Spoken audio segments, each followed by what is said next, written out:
maame ahemma ne ya papa nom ahemfo empanifo a mo free achichiri ne benche action kuo a mo so mo free achichiri ne benche a mo nyina be hia mo wa ha ene ye gina ha ana se mi gina ha ya na me kan yen because ya na enya me nko a ye doso enti me kan na makan yen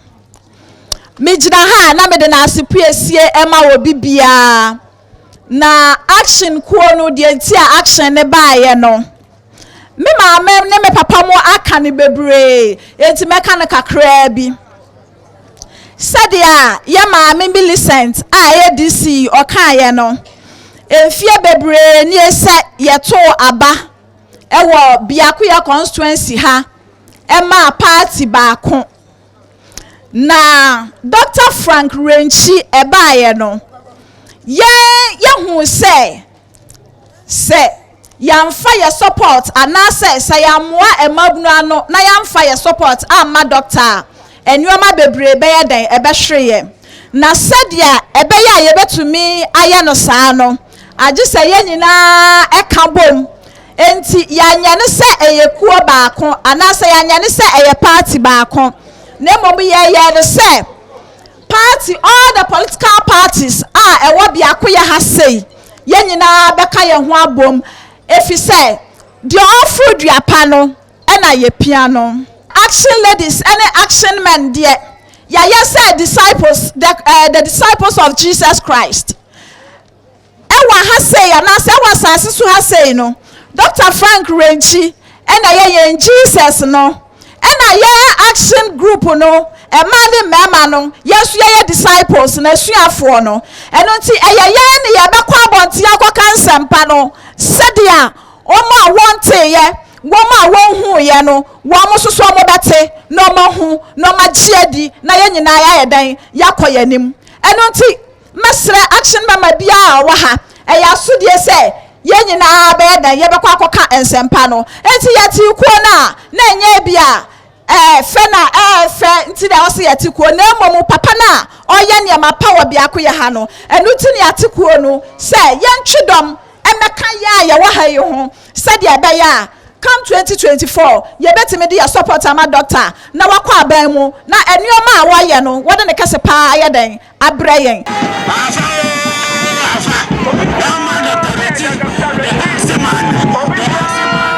ba hof na afa all the time edromra e wo say yesesemu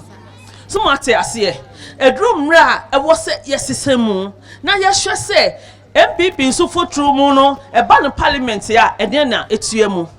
enti ahaya ayewo yi no separation bia enimate ase sa mo obi nsuro se obekọ NDC ni fie mo obi nsuro se obekọ CPP ni fie mo obi nsuro se obekọ DCPP emu bia efie efise emra yedri die eye Dr. Frank Renchi emre. I'm using this opportunity to inaugurate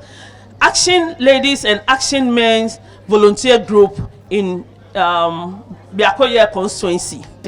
Congratulations. Congratulations. Congratulations.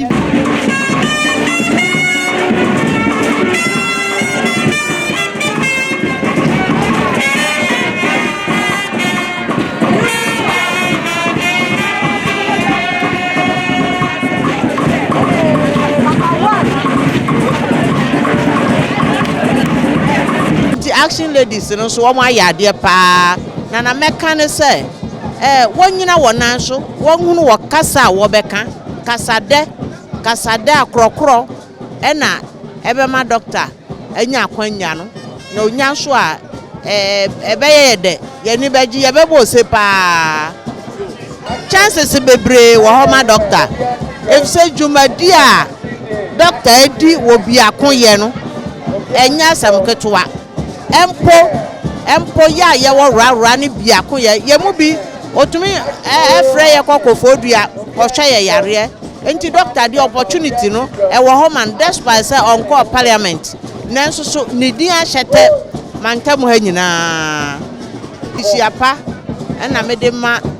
oman ni nyina ra man abusuafo biara yesire nyankopon hyira ọma ya ahoɔden na ya hwɛ afie besim no baabi a nyame de doctor besi me da ase yamantam ha no emoa bia ma eti ya pɔ na ba bɛboa yɛ ama yɛ mabunu no yɛ adwuma a yɛtimi akɔso ama yɛ nkɔla nso a ɔmo wie school a wɔntimi ntoa so no wɔboa wɔn ama ɔmo atoa so wa wɔni adwuma yɛ nso wɔaboa wɔn ama ɔmo anya adwuma yɛ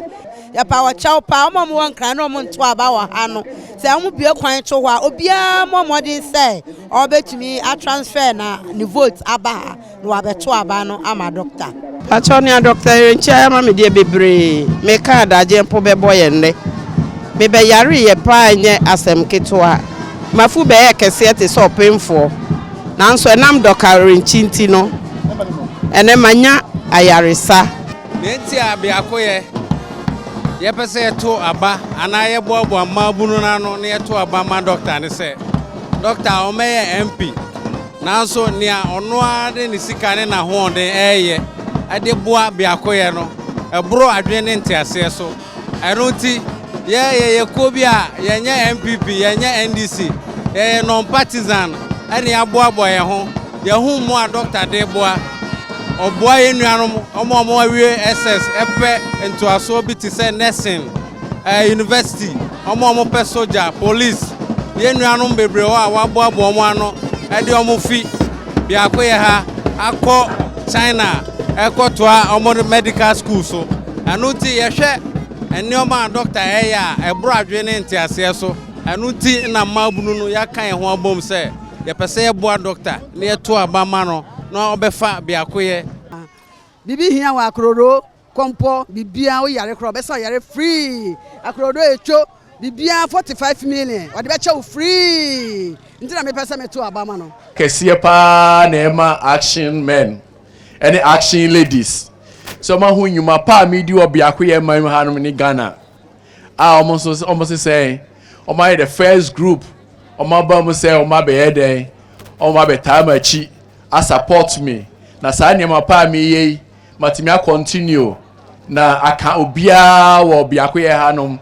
any Ghana man mu nyina nti mo me nyina fansa mo kesiye ma action ladies and action men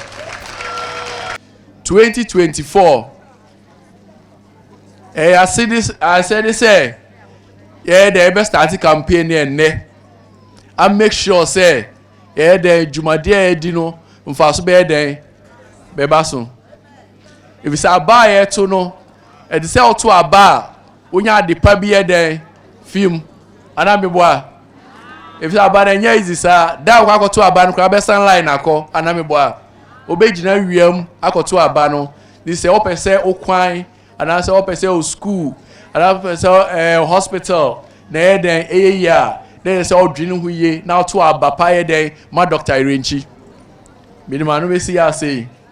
na madamu nyina ase. Please subscribe, like and share.